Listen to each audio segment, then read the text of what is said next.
기도하시겠습니다. 또 새로운 하루를 우리에게 선물로 주신 하나님, 감사와 찬송을 올려드립니다.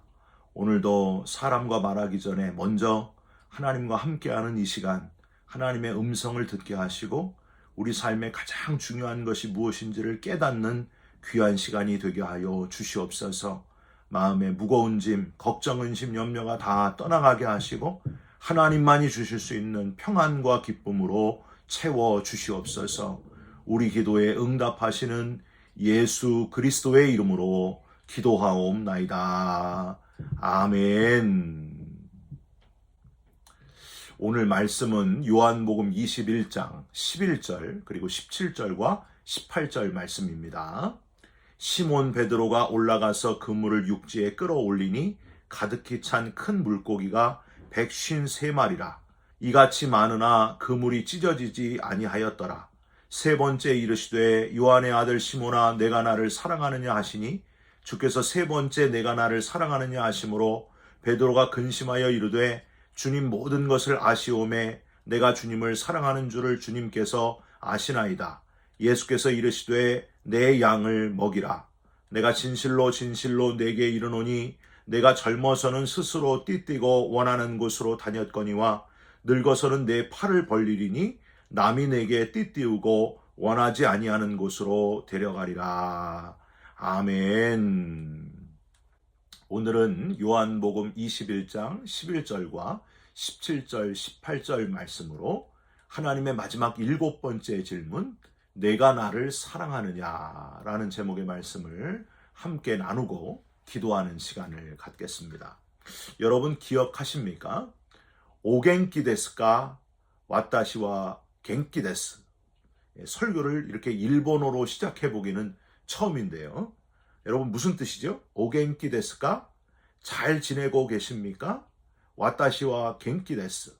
저는 잘 지내고 있습니다. 이 평범한 문장이 바로 1995년 한국 사람들이 가장 많이 본 일본 영화 러브레터에 나온 작년에 갑자기 세상을 떠난 나카야마 미호 씨가 했던 명대사입니다. 첫사랑 이츠키를 사고로 떠나보낸 히로코 나카야마 미호가 그리움을 담아 보낸 편지에 동명이인인 다른 이즈키가 보낸 답장이 도착하면서 첫사랑의 기억을 떠올리는 클래식 멜로 영화 러브레터. 잘 지내고 계십니까? 저는 잘 지내고 있습니다. 한때 굉장히 유행했습니다. 또 이런 뭉클한 대사도 있습니다. 아프냐? 나도 아프다. 여러분 어디에 나오는 대사일까요? 2003년에 나온 드라마 다모에서 배우 이서진 씨가 하지원 씨에게 했던 대사입니다. 여러분 기억하십니까? 사랑하는 사람에게 다른 여러 말보다 아프지 마라 하는 그 한마디 말이 많은 사람의 심금을 울렸습니다. 지금까지도 많은 남자들이 사랑하는 여인에게 하는 인기 대사이기도 합니다. 아프냐? 나도 아프다. 여러분 오늘 이 영상으로 예배하는 우리 남편분들 집에 가서 배우자에게 한번 그렇게 말해 보시기를 바랍니다. 아프냐? 약 먹어라 하지 마시고 아프냐? 나도 아프다. 진심을 담아서 말씀해 보시기를 바랍니다. 놀라운 일이 일어날 겁니다. 사랑한다는 직접적인 표현보다 더 강력한 가장 엄청난 사랑의 표현이 될 줄 믿습니다. 하나 더 하겠습니다. 잭, wake up. 여러분 이거 뭘까요? 뭐냐 하면 세계적인 모든 사람들이 다 좋아했던 영화 타이타닉에 나온 명대사 아닙니까? 디카프리오가 사랑하는 여인 케이트 윈슬렛을 이제 뗏목 위에서 살리고 자기는 물속에서 얼어 죽게 될 때에 윈슬렛이 외쳤던 표현입니다. 잭, wake up. 잭, wake up. 아무리 외쳐도 아무리 불러봐도 잭이 결국 깨어나지 않고 물속으로 유유히 사라지게 되죠. 사랑하는 여인을 살려내고 기꺼이 목숨을 내어준 그 모습이 많은 여인들의 마음을 뭉클하게 만들었습니다. 사랑하는 아내분들이요, 앞으로 아침에 남편을 깨우실 때는 이 문장으로 한번 깨우셨으면 좋겠습니다. 어이구 지금이 몇 시야? 그러다 소된다 이러지 마시고 잭 wake up 하고 한번 깨워보시기를 다정하게 외쳐보시기를 부탁드립니다. 마지막으로 참 감동적인 표현을 하나 더 말씀드릴게요. 당신이 장애를 가지고 있다고 해도 나는 변함없이 영원히 당신을 사랑하겠습니다. 여러분 누가 했던 말일까요? 제 집사람이 결혼 전에 했던 말입니다. 물론 지금은 좀 바가지를 긁고 있고 그런데 옛날에는 아주 인자한 그런 아가씨였습니다. 여러분 사랑하는 사람에 대한 그리움, 대신 아프지 못해 미안해 안타까워하는 마음, 미안하고 참 고마운 마음, 이런 여러 마음들을 표현하는 결정적인 단어나 문장이 있다고 하는 겁니다. 그 문장들을 기억하면서 사람은 평생 감사할 수 있고요. 마음이 뭉클해서 세상을 살아갈 수 있습니다. 잊을 수 없는 그 한 문장, 그게 우리 마음에 남는다는 거예요. 여러분 오늘 본문에 바로 그런 문장이 등장하고 있습니다. 부활하신 예수님이 베드로를 다시 찾아오셔서 하신 질문, 잊을 수 없는 한 문장, 뭐예요? 내가 나를 사랑하느냐. 한 번만 말씀하셔도 되는데 3번이나 반복해서 물어보신 질문, 내가 나를 사랑하느냐? 내가 나를 사랑하느냐? 내가 나를 사랑하느냐? 그래서 더욱더 잊을 수 없는 그 질문. 우선 우리는 지난 주일에 예수님께서 제자들에게 너희는 나를 누구라 하느냐 물으신 질문에 대해서 기억을 떠올릴 필요가 있습니다. 다른 사람 말고 가족들 말고 바로 내가 예수님이 누구신지를 대답할 수 있어야 된다는 것. 예수님은 나와 똑같이 인간이 되신 분으로 어릴 때부터 모든 힘들고 어려운 삶을 직접 체휼하신, 직접 다 겪으신 분이기 때문에 나를 누구보다도 잘 아시고 나를 잘 이해하시는 분이 바로 우리 예수님이다 하는 것을 함께 나누었습니다. 또 하나, 우리 인생의 끝, 가장 근본적인 문제, 이 죽음의 문제를 주님이 해결해 주셨고 부활의 첫 열매가 되신 분이시기 때문에 나의 구원자 되시는 예수 그리스도만을 믿고 따라가야 된다. 내가 유일하게 의지하고 따를 분은 오직 예수 그리스도시다. 그렇게 고백해야 된다 하는 교훈을 함께 나누었습니다. 여러분 다 기억나시죠? 그런데 너희는 나를 누구라 하느냐 하는 주님의 질문에 우리를 아주 흐뭇하게 하는 제자 한 명의 아주 정확한 고백이 있었습니다. 누구예요? 베드로, 수제자 베드로. 주는 그리스도시요 살아계신 하나님의 아들이십니다 라고 고백을 했습니다. 예수님이 얼마나 기쁘셨으면 너의 그 고백은 하나님으로부터 온 것이다 하고 칭찬해 주셨겠습니까? 안타깝지만 베드로는 이 고백 후에는 전혀 칭찬을 듣지 못하고 점점 더 인간다운 모습으로 아주 부끄러운 모습을 보이게 됩니다. 주님께서 고난당하시고 죽는다고 하시니까 베드로가 어떻게 해요? 항변하면서 주여 그리 마옵소서 하고 주님을 막다가 마태복음 16장 23절에 주님이 사탄아 뒤로 물러가라 너는 나를 넘어지게 하는 자로다 하는 책망을 듣기도 하고요. 마태복음 17장에는 변화산, 그 예수님이 변모하시는 그 현장에서 여기가 너무 좋으니 초막셋을 짓자고 했던 사람이 바로 베드로입니다. 그래서 분위기를 아주 썰렁하게 만들었어요. 급기야 갑자기 잡혀가시는 주님을 보면서 너무 놀라가지고 예수님을 3번이나 부인하는 일까지 일으켰던 사람 베드로. 심지어 예수님을 저주까지 하면서 부인을 했으니 수제자인 베드로 체면이 말이 아니었을 겁니다. 자기가 스스로 생각하기에도 자기 자신을 용서할 수 없었을 겁니다. 은 30에 예수님을 팔아버린 가룟 유다를 비난할 자격도 없었을 겁니다. 주님께서 죽으시고 사흘 만에 부활하신다고 분명히 말씀하셨는데 베드로는 그걸 기억하지 못하고 다른 제자들도 그걸 까맣게 잊어버리고 모든 것이 끝이라고 절망했던 베드로 다시 갈릴리로 돌아가게 되고요. 옛날처럼 고기를 잡아 삶을 살아가는 어부의 삶을 살게 됩니다. 자, 여기서 부활하신 예수님이 베드로에게 찾아오셔서 아주 의미 있는 기적을 보여주시는데 이는 베드로가 처음 예수님을 만났을 때를 기억하게 하는 엄청난 사건이었습니다. 작은 배를 하나 구해가지고 밤에 갈릴리 호수에서 그렇게 일했던, 옛날 몇 년 전에 일했던 노하우를 살려가지고 고기를 잡으려고 그물을 내리는데 그날따라 전혀 고기가 잡히지 않는 거예요. 주님을 따르던 일도 이제 다 끝이 났는데 고기까지 안 잡히니 내 인생은 되는 게 하나도 없구나 하고 절망하고 있을 그런 때였습니다. 그때 갑자기 소리가 들리는 거예요. 여보시오, 거기 고기를 좀 잡았어? 하고 묻는 사람이 있었습니다. 아무것도 못 잡았어 했더니 그러면 그물을 배 오른편에 던지시오 하는 조언을 듣게 됩니다. 결국 그물을 배 오른편에 던졌을 때에 물고기가 너무 많아서 그물을 들 수 없을 정도로 잡히게 되고 제자 중에 한 명이 외치게 되지 않습니까? 주님이시다 이렇게 외치지요. 베드로가 얼마나 흥분했겠습니까? 아니 이런 일이 어떻게 있을 수가 있나? 예수님이 살아오시다니. 베드로는 겉옷을 두르고 바다로 뛰어내리면서 결국 육지에서 그토록 그리워했던 예수님을, 부활의 예수님을 만나게 됩니다. 예수님은 숯불에 떡과 생선을 구우셔가지고 대접을 하시는데 베드로는 아무 말도 없이 목이 메어 왔을 것입니다. 15절, 아침을 다 먹은 후에 예수님이 물어보시는 거예요. 아침을 다 먹게 하신 후에 요한의 아들 시몬아, 내가 이 사람들보다 나를 더 사랑하느냐?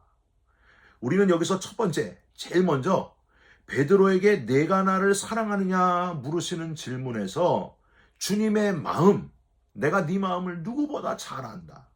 네가 얼마나 나를 사랑했었는지 안다 하시는 그 예수님의 속마음을 읽을 수 있어야 됩니다.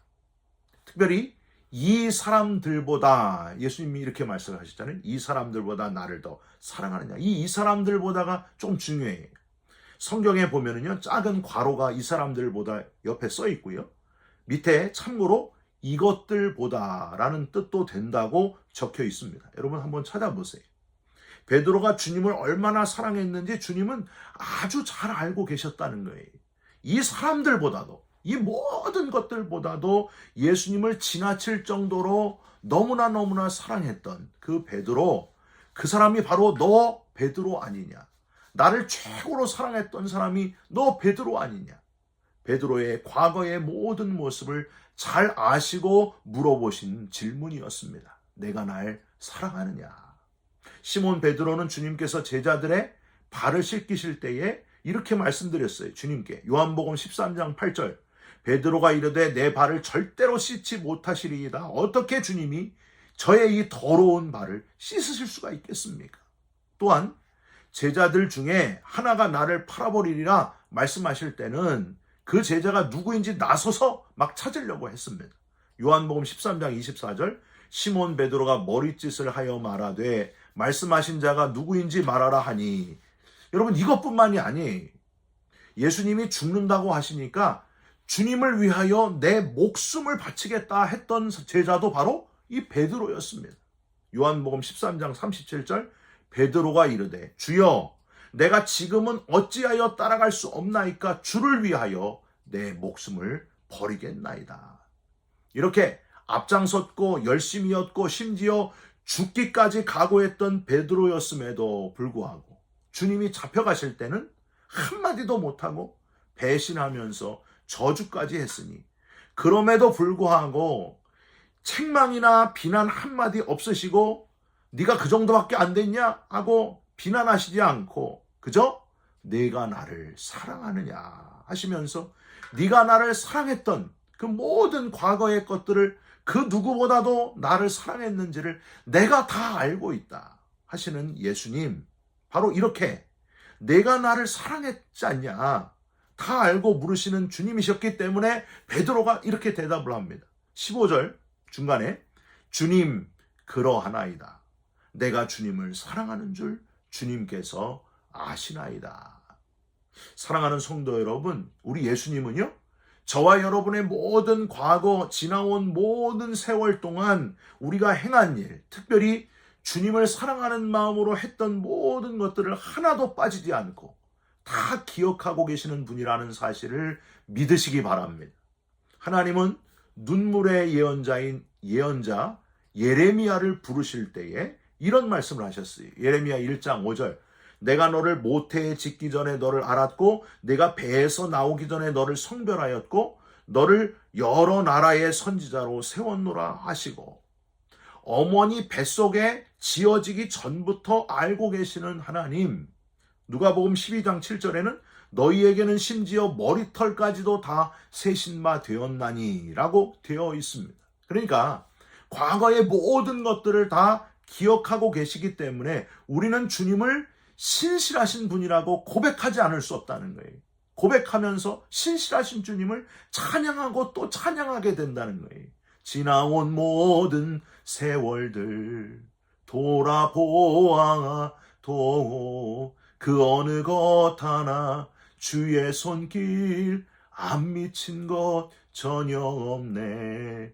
오 신실하신 주, 오 신실하신 주. 사랑하는 성도 여러분, 신실하신 주님, 우리의 과거를 다 알고 계시는 주님을 마음껏 찬양하시고 소리 높여 찬양하시기를 주님의 이름으로 부탁드립니다.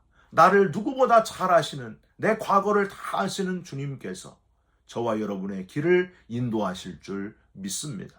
사랑하는 성도 여러분, 내 지나온 모든 세월 속의 아픔, 괴로움, 잘못, 고통까지도 다 알고 이해하시는 예수님, 시간의 창조주가 되시는 예수님께서 우리를 기다리고 계십니다. 있는 모습 그대로 주님 앞에 나오시기를 주님의 이름으로 부탁드립니다.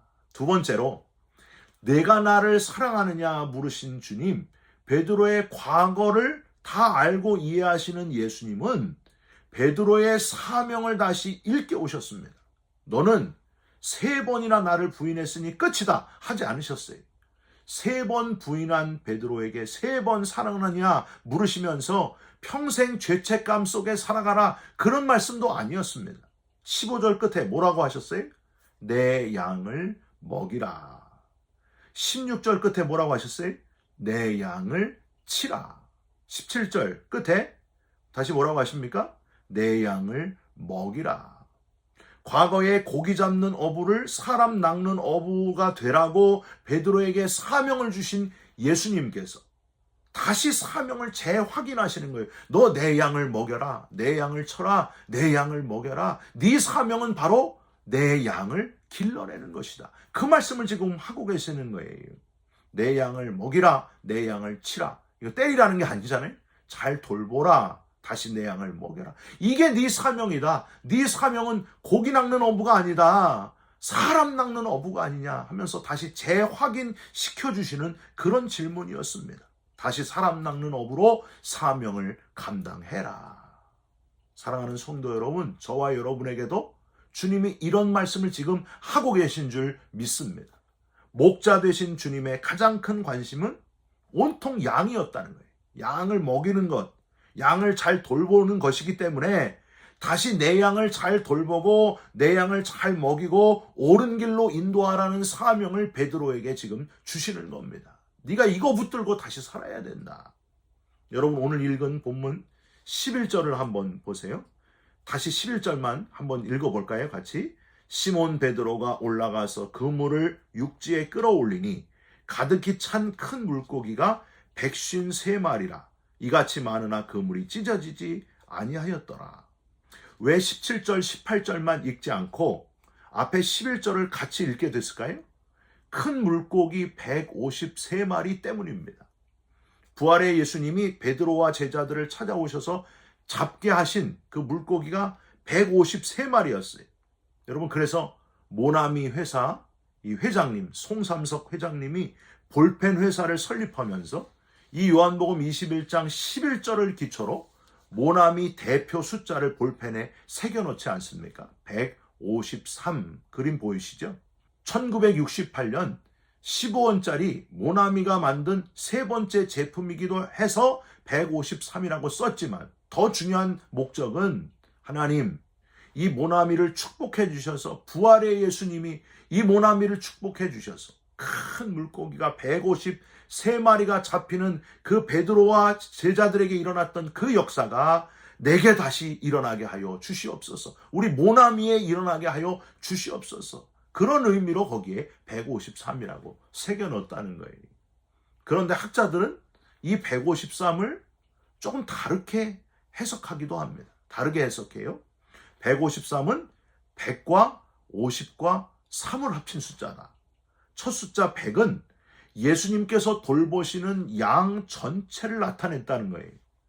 누가복음 15장 4절에 너희 중에 어떤 사람이 양 100마리가 있는데 그 중에 하나를 잃으면 99마리를 들에 두고 그 잃은 것을 찾아내기까지 찾아다니지 아니하겠느냐. 이 100마리, 이 100은 한 마리도 모자람이 없이 다 채워져야 하는 하나님이 구원하고 싶은 사람을 예표하는 숫자라는 거예요. 즉 하나님은 모든 사람이 구원받기 원하신다 하는 것이 이 100이라는 숫자에 들어가 있다는 거죠. 50이라는 숫자는 성경에서 50을 처음 쓴 곳이 바로 노아 때인데요. 노아. 하나님이 노아에게 방주를 지으라고 하실 때 그 방주의 넓이가 50규빗이었어요. 이 규빗은 여기서부터 이제 팔꿈치 여기 끝까지인데 이게 50개. 이 넓이를 50규빗으로 해라.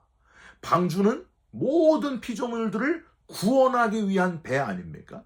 방주의 넓이는 하나님의 사랑의 넓이를 나타낸다는 거예요. 역시 우리를 구원하기를 원하신다는 것. 모든 인류를 구원하기를 원하시는 하나님. 그게 50이라는 숫자에 또 담겨 있다는 거예요. 마지막 3이라는 숫자는 성경에서 하나님께 드려진 것을 의미할 때 쓰이는 숫자입니다. 아브라함이 아들 이삭을 제사로 드릴 때 사흘길을 걸어갔고요.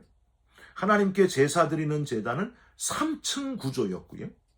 예수님은 자기 자신을 하나님께 드릴 때 사흘 낮 사흘 밤을 땅속에 있겠다 하셨다는 거예요. 역시 하나님의 구원과 관련된 의미의 3자. 여러분, 그러므로 이 153이라는 숫자는 학자들이 이야기하는 대로 하나님이 우리를 구원하시기 원하시는 모든 영혼을 사랑하며 온전히 구원하여 하나님께 드리는 것을 의미한다는 거예요.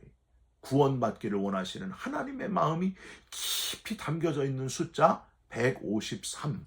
여러분 어떻게 생각하십니까? 예수님은 베드로의 과거를 지나온 모든 세월 과거를 알고 계셨고 그가 얼마나 주님을 사랑했는지를 다 기억하고 계셨고 내 양을 먹이고 치고 먹이라 하시면서 다시 영혼 구원의 불을 베드로에게 지피셨다는 거예요. 다시 사명을 감당을 해라. 사람 낚는 어부가 되라. 강조하셨다는 거예요. 마지막 18절을 한번 보십시오. 내가 진실로 진실로 내게 이르노니 내가 젊어서는 스스로 띠띠고 원하는 곳으로 다녔거니와 늙어서는 내 팔을 벌리리니 남이 내게 띠띠우고 원하지 아니하는 곳으로 데려가리라.